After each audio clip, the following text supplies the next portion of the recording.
War on truth, a war on justice, a war on the people. My name is Minister Dominique Alexander. I have stood on the front lines, not in comfort of political chambers, but in the heat of the streets where injustice meet resistance.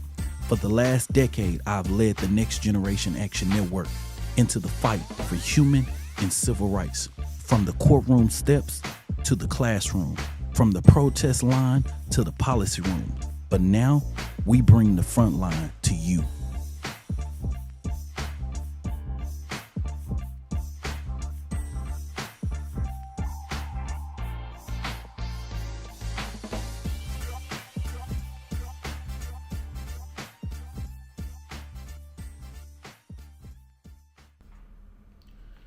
Hello everyone, I'm Minister Dominique Alexander, y'all, and I am so excited today, y'all. Of course, let me slow down because, of course, I'm gonna get too excited about what is currently going on right now. This show today is the concept that we have been working very hard for a daily show called The Frontline with Minister Dominique Alexander, where I dive into all different kind of things that are currently going on, not only local where I am in Dallas, Texas, but across the country, right? Of course, our organization as the leading social justice organization in North Texas would reach across the country. It's important that we create a platform that informs, engage all of the different people on what's currently going on. Just to give you guys a background of who I am, for many people that will follow me, that this is your first time following me. I know some of my followers that's in Dallas, Texas, and different people across the country that know about me and know about the work of the organization, but I'm not going to just be limited to that. I know that there are going to be many people who tune into the front line that don't know anything about me as Dominique Alexander, who I am, where I come from, none of that. So I'm just going to give you a little bit of rundown of who I am. I'm Minister Dominique Alexander. I'm born and raised here in Dallas, Texas. In 2014, I founded an organization called the Next Generation Action Network, and that organization has been on the forefront of so many different key issues, from police brutality, education, legislative impact, so many different things. We've traveled across the country to now become, in 2026, the largest social justice organization in North Texas, right? And so our organization has had so much notoriety, so much impact, and of course, last couple of years ago, I said, hey man, we are not leading in this space of digital content. We are not leading in telling our stories. A lot of times when people hear about me or the next generation, you hear us on the news, you hear us on another press conference, or this or that, or oh, he's protesting again, right? And so, of course, for many of you guys, our organization has hosted some of the largest protests in North Texas and across this country. Of course, but a couple of years ago, to just go back to the story that I was saying, a couple of years ago, I said, hey, we need to really be leading in this digital space of digital content. And of course, we see all of these right-wing people, these people who have these platforms that can continue to put out lies, fabricated lies, just total disinformation, right? And of course, I said, okay, if the Next Generation Action Network is going to get to that next level, and if I'm going to get to that next level as a leader, it's imperative that we create a platform. So I'm so excited about the investment that NGAN has made in these last couple of years of creating our own 5-camera digital media studio. And of course, the Frontline is one of many different products that we're going to push out and continue to make sure that you guys are informed, engaged. And then I got my boy Jeremy in the background. Y'all just heard Jeremy say something for the people. Yo, Jeremy's gonna be here. Y'all gonna hear me as we kind of create this concept. Y'all gonna hear me yell at Jeremy, be like, put this video on, this ain't right, this whatever it is. It's unscripted, but it's a way that we can be able to stay informed and engaged on what is currently going on. Of course, you guys, this is literally January 20th, 1 year of yet the dictator, President Donald Trump's term in office, his second term as the Grand Wizard of America, and yet, man, he definitely put us a year's worth of just heartache and pain, right? Of course, 1 year ago today, we were on the brink of like, what is going to be Donald Trump's? What is going to be Donald Trump's identity for this next year, right? And I'm here to tell y'all, man, man, listen, I really don't even know where to start because this man has done so much in this year. But I wanted to show you guys, I told Jeremy before we started this clip, just to show you the type of year that we had, y'all. I want to show y'all a little small clip of, there was a situation, a very unfortunate situation, where I believe there was an American Airlines flight that was impacted by a Black Hawk that was, I believe the airport was Reagan in Washington, D.C.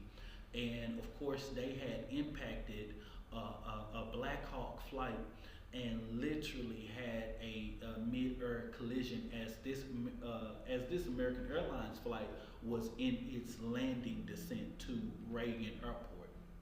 And of course, we all know about the impactful tragedy that lost so many amazing people in the tragedy that happened. I remember this was almost a week into his presidency, and there was a reporter that asked him a question in the Oval Office. Asked him this question, and I'm just lost for words. I can't even make up what he said. All right. So I asked Jeremy, put that video on so that people can just show how Donald Trump started his year off as president. Any of the families of the victims of the plane crash? I don't want to comment on that. Do you have a plan to go visit the site or meet with any of the I have a first plan responders? to visit, not the site, because you tell me, what's the site? The water? Or to meet Want with the me to go first swimming? responders down there? I don't have a plan to do that, but I will be meeting with some people that were very badly hurt So, with their family members. like I said, you can't make this up, right? This man showed us from day one just recklessness, careless. He didn't give a damn, right? The man literally told a reporter, "What do you want me to go swimming?" Right? It's just like, who makes this stuff up? But over this last year, you have saw Donald Trump weaponize ICE. ICE is now the largest law enforcement agency in the United States right now. He has more than doubled the amount of funding for ICE. This man has allowed RFK Jr. To do weapons of mass destruction on our health care, on our quality of life. They have literally eroded everything that happened in the key infrastructure bill has been rolled back. Environmental justice things have been rolled back. Of course, this man every day has rolled back key protections towards civil rights.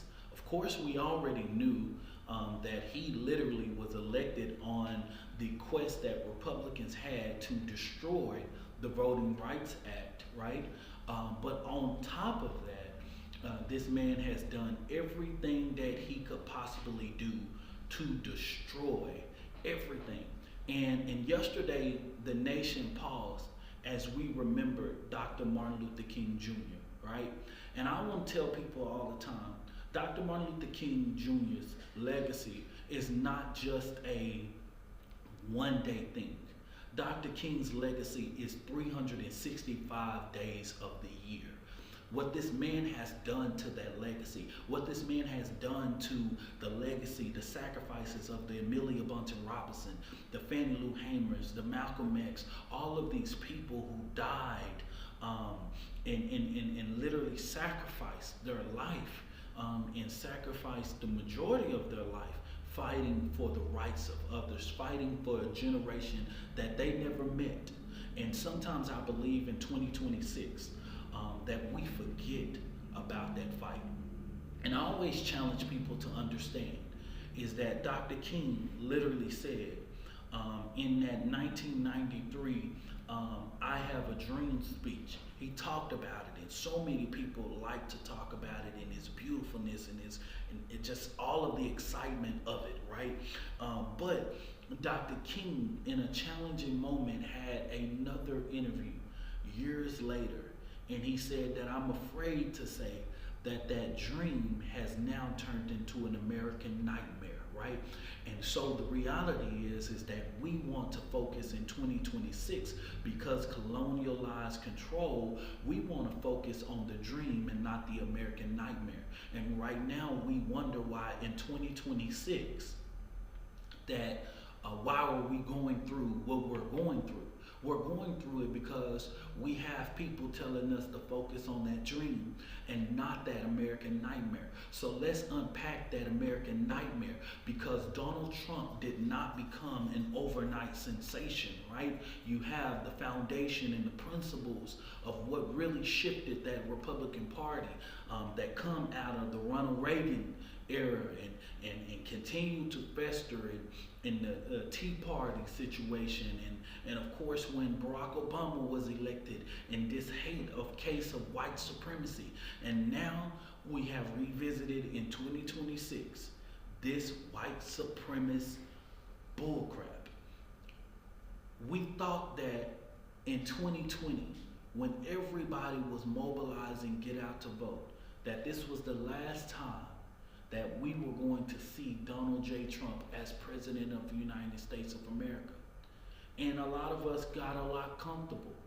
We took our ability and the people power and we handed it over and said, okay, now that we got Joe Biden elected, now we ain't got to do this. And we don't realize that the case of how white supremacy is that you have to erode it from its foundation in every course of life. And I remember years ago being in Washington, D.C., the day before January 6th happened. And I remember seeing all of these people coming to D.C. like, what is really going on, right? And then we see January 6th. We see January 6th, we see all of these people siege the U.S. Capitol, take over the U.S. Capitol, attack the building, literally attack law enforcement, destroy, breaks into offices, literally sieges. The case of what we was all taught what tyranny looks like, right? And I always tell people all the time, what if that was Black Lives Matter or whatever they call Black Lives Matter or whatever it may be? But what if that was that? What if that was me? Would their reaction been the same? But you know, one of the things that was really icing on the cake for me in just showing you how white supremacy work and how they feel like they're able to create their own facts is this is how white supremacy work. Donald Trump gets elected the first day. He literally pardons everybody that literally attacked the U.S. Capitol. And I remember as the national media was basically doing interviews from the people that was pardoned, there was a man that was getting his actual leg monitor cut off. And this man literally, they asked him, what do you feel? And he was like, he said something about President Joe Biden's son Hunter. And he talked about it, and you know, it's crazy because, you know, I don't even want to add the words that he said because it's just like, you look at the video and you say, what? And I want Jeremy to put this video on really quick, right? Jeremy, put this video on. Let me show them this video. So they're not designated as terrorist organizations for... Free at last. I feel justice was prevailed today, And like I kept saying from the very beginning, it was a two-tier justice system under the Biden administration. He pardoned his own son. I just walked in the Capitol to peacefully protest. I'm not charged with violence. I didn't hurt anybody. I didn't destroy property. So therefore, yes, it's very accurate what he just did say as far as giving us that full pardon.